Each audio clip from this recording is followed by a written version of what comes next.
बिस्मिल्लाहिर्रहमानिर्रहीम, अस्सलाम वालेकुम guys, welcome to my channel हबी फार्मेसी। आज मैं अपने फ्रेंड्स के लिए लेकर आया हूँ नेविया क्रीम। बहुत ज़बरदस्त और बहुत बेहतरीन मॉइस्चराइजिंग क्रीम है।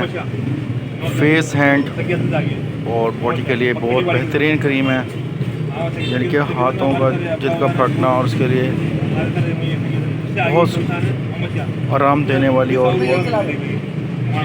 खुशबूदार और बहुत बेहतरीन क्रीम है। इसका कोई साइड इफ़ेक्ट नहीं है। ये तमाम सुपर स्टोर और मेडिकल्स पर अवेलेबल है।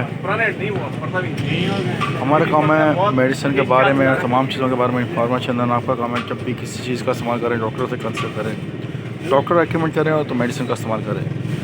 नेविया क्रीम बहुत ज़बरदस्त है, बहुत इफेक्टिव है, लॉन्ग एक्सपायरी है। इसका किसी भी किस्म का कोई साइड इफ़ेक्ट नहीं है। कुछ भी जानना हो, पूछना हो तो कमेंट सेक्शन में सब पूछ सकते हैं। खुश्की के लिए और बहुत ज़बरदस्त और क्रीम है, यानी कि हाथों में मॉइस्चराइजर हो जाना, यानी कि हाथों में फटना, जिल्द में फटना, खुश्की हो जाना, चेहरे पे खुश्की हो जाना, उस सब चीज़ों के लिए बेहतरीन है। नेक्स्ट वीडियो में फिर आ दूँगा। टेक केयर, अल्लाह हाफिज़, बाय बाय, सी यू।